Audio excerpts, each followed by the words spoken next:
Hello दोस्तों, वापस स्वागत है फिल्म की जानकारी में। इस वीडियो में मैं आपको 2015 की एक romantic film lady Chatterley's lover की कहानी समझाने जा रहा हूं।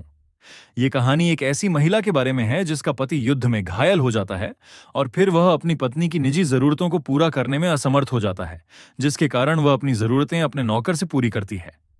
आज हम इस कहानी का रिकैप देखेंगे। फिल्म की शुरुआत में हम कुछ लोगों को खदान में काम करते हुए देखते हैं, जब अचानक वहां एक विस्फोट हो जाता है। एक आदमी जिसका नाम ओलिवर होता है, वह भागकर मदद करता है और लोगों को बाहर निकालता है।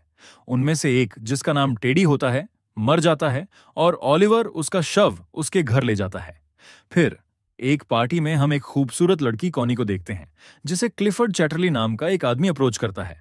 वह बहुत अमीर होता है और कुछ देर बातचीत करने के बाद दोनों एक दूसरे से प्रभावित हो जाते हैं। वे दोनों एक साथ डांस करने लगते हैं, लेकिन कॉनी का दोस्त डंकन को यह बिल्कुल भी पसंद नहीं आता। दरअसल वह भी कॉनी से प्यार करता था। अब इन दोनों का मिलना जुलना प्यार में बदल जाता है और वे शादी कर लेते हैं। शादी के दौरान वे यह कसम खाते हैं कि वे हमेशा एक दूसरे के प्रति वफादार रहेंगे और कभी भी एक दूसरे का साथ नहीं छोड़ेंगे। शादी के बाद सब कुछ अच्छा चल रहा था, लेकिन अगले ही दिन क्लिफर्ड को सेना में शामिल होना पड़ता है, क्योंकि वह एक सैनिक था। वहां युद्ध के दौरान क्लिफर्ड घायल हो जाता है और उसे घर भेज दिया जाता है। आज क्लिफर्ड घर लौट रहा होता है, इसलिए सभी बहुत खुश होते हैं और उसका स्वागत करने के लिए घर के बाहर खड़े होते हैं।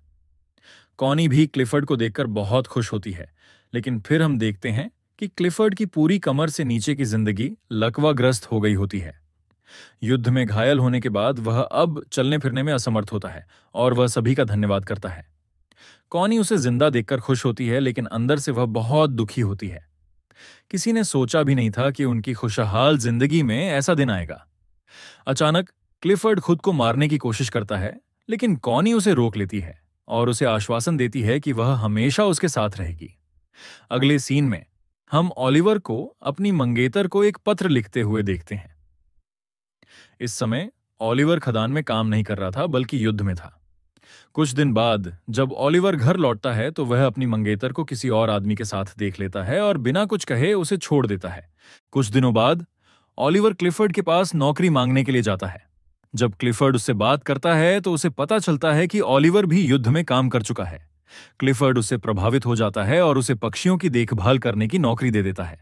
अब क्लिफर्ड अपने लिए एक कार खरीदता है। वह लंगड़ा था, इसलिए जब वह उसमें घूमता था तो उसे ऐसा लगता था जैसे उसकी टांगें वापस आ गई हों। फिर एक दिन वह कॉनी के साथ ओलिवर से मिलने जाता है। ओलिवर जंगल में बने एक छोटे से कॉटेज में रहता था और वहां पक्षियों की देखभाल करता था। कॉनी पहली बार ओलिवर से मिलती है। वापसी में कॉनी ओलिवर को एक संकेत देती है, लेकिन ओलिवर उसे समझ नहीं पाता। अगले दिन एक नौकरानी कॉनी के पास आती है और बताती है कि ओलिवर को कॉटेज की चाबी चाहिए। इस बार कॉनी खुद उसे चाबी देने जाती है। जब वह वहां पहुंचती है तो ओलिवर उससे सही तरीके से बात नहीं करता और कहता है कि उसे इतनी परेशानी उठाने की जरूरत नहीं है। कॉनी ओलिवर के इस बर्ताव से नाराज हो जाती है और गुस्से में वहां से चली जाती है।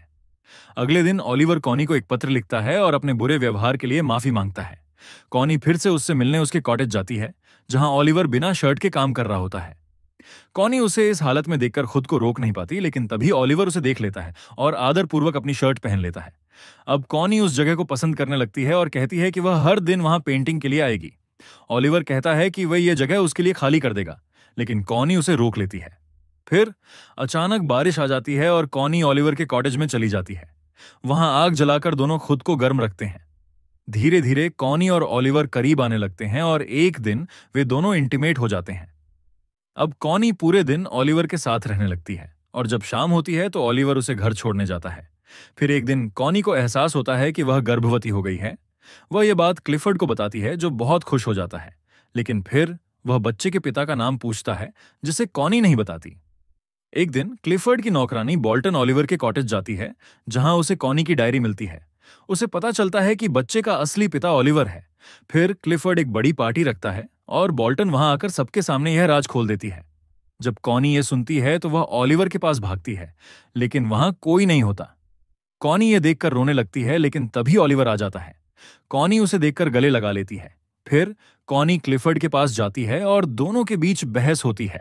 अंततः कॉनी और ओलिवर क्लिफर्ड का घर छोड़ देते हैं और हमेशा के लिए एक साथ रहने लगते हैं, और इसी के साथ यह फिल्म खत्म हो जाती है। आशा करता हूं कि आपको फिल्म की यह व्याख्या पसंद आई होगी। कृपया सब्सक्राइब करें ताकि आपको अगली वीडियो का नोटिफिकेशन मिल सके।